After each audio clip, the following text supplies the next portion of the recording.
क्या आपने कभी सोचा है कि आखिर महिलाओं के ब्रेस्ट अलग अलग शेप और साइज़ के क्यों होते हैं? और क्या सच में ब्रेस्ट साइज़ का पुरुषों की उत्तेजना या रिश्ते की संतुष्टि से कोई सीधा संबंध होता है?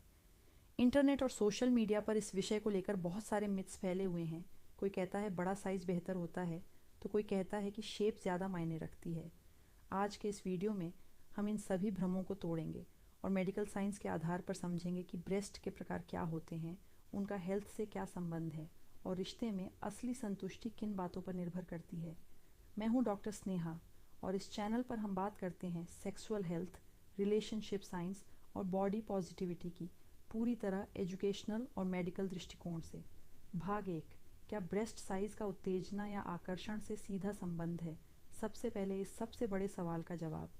बहुत से पुरुषों को लगता है कि ब्रेस्ट का साइज जितना बड़ा होगा, आकर्षण उतना ही ज़्यादा होगा, लेकिन मेडिकल साइंस कहती है कि आकर्षण व्यक्ति की सोच, अनुभव और मानसिक कंडीशनिंग पर निर्भर करता है। किसी को छोटा साइज पसंद आ सकता है, किसी को मध्यम, किसी को फुलर शेप या पूरी तरह पर्सनल प्रेफरेंस है। इसका मतलब ये बिल्कुल नहीं कि किसी एक तरह का शरीर बेहतर है और दूसरा कमतर। असल में रिश्ते की संतुष्टि का सबसे बड़ा फैक्टर होता है इमोशनल कनेक्शन प्लस आपसी समझ प्लस कम्युनिकेशन। भाग 2, ब्रेस्ट का शेप और साइज किन बातों पर निर्भर करता है? महिलाओं के ब्रेस्ट का आकार और बनावट इन फैक्टर्स पर निर्भर करती है। जेनेटिक्स, हार्मोनल बदलाव, शरीर का वजन, उम्र, खान पान और लाइफस्टाइल, प्रेगनेंसी और ब्रेस्ट फीडिंग यानी किसी महिला के ब्रेस्ट कैसे होंगे, यह पहले से ही उसके शरीर की नेचुरल बनावट का हिस्सा है। इसे अच्छा या बुरा कहना वैज्ञानिक रूप से गलत है। भाग 3, ब्रेस्ट शेप्स के कॉमन टाइप्स, एजुकेशनल क्लासिफिकेशन। अब हम कुछ कॉमन शेप्स को मेडिकल तरीके से समझते हैं।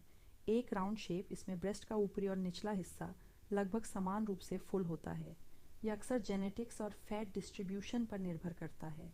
2 टीयर ड्रॉप शेप, ऊपर से थोड़ा हल्का और नीचे से ज़्यादा फुल, ये बहुत सामान्य और नेचुरल शेप है। 3 एसिमेट्रिकल शेप, एक ब्रेस्ट का साइज दूसरे से थोड़ा अलग होना, यह लगभग हर महिला में पाया जाता है और पूरी तरह नॉर्मल है।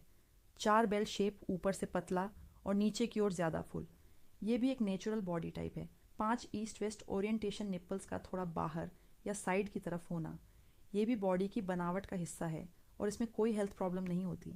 भाग 4, बॉडी को लेकर असुरक्षा, इनसिक्योरिटी क्यों पैदा होती है? आज सोशल मीडिया पर एक परफेक्ट बॉडी इमेज दिखाई जाती है जिससे बहुत सी महिलाएं अपने शरीर को लेकर कॉन्शियस महसूस करती हैं। लेकिन सच ये है कि सोशल मीडिया की ज़्यादातर तस्वीरें एडिटेड होती हैं। रियल लाइफ बॉडी हमेशा अलग होती है। हर महिला का शरीर यूनिक होता है। बॉडी को लेकर शर्म महसूस करना या खुद को कम आंकना मानसिक स्वास्थ्य पर बुरा असर डाल सकता है। भाग 5, रिश्ते में असली संतुष्टि किससे आती है? अगर आप सोचते हैं कि सिर्फ फिजिकल अपीयरेंस से रिश्ता मजबूत बनता है, तो ये एक बहुत बड़ा मिथ है। रिश्ते में संतुष्टि आती है सम्मान से, सुरक्षित महसूस करने से, खुलकर बात करने से, पार्टनर की भावनाओं को समझने से। एक हेल्दी रिश्ता हमेशा भावनात्मक जुड़ाव पर टिका होता है। भाग 6, पुरुषों के लिए ज़रूरी समझ। बहुत से पुरुष अनजाने में अपने पार्टनर के शरीर को लेकर तुलना करने लगते हैं। यह आदत रिश्ते को धीरे धीरे कमज़ोर कर सकती है। अपने पार्टनर को स्वीकार करना, उसकी बॉडी को सम्मान देना, उसकी भावनाओं की कद्र करना, यही एक सच्चे और हेल्दी रिलेशनशिप की नींव है। भाग 7, महिलाओं के लिए ज़रूरी संदेश। अगर आप अपने शरीर को लेकर असहज महसूस करती हैं, तो याद रखिए, आपका शरीर वैसा ही सही है जैसा है। किसी और की बॉडी से तुलना करने की ज़रूरत नहीं है।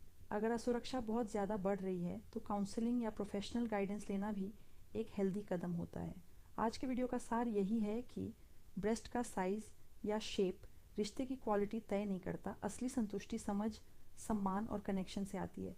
हर बॉडी टाइप नेचुरल और सुंदर है। अगर यह जानकारी आपके लिए उपयोगी रही हो तो वीडियो को लाइक करें, कमेंट में बताइए कि आपको सबसे ज़्यादा कौन सा मिथ गलत लगा और चैनल को सब्सक्राइब करना मत भूलिए। मैं हूँ डॉक्टर स्नेहा। मिलते हैं अगले वीडियो में एक और हेल्थ अवेयरनेस टॉपिक के साथ।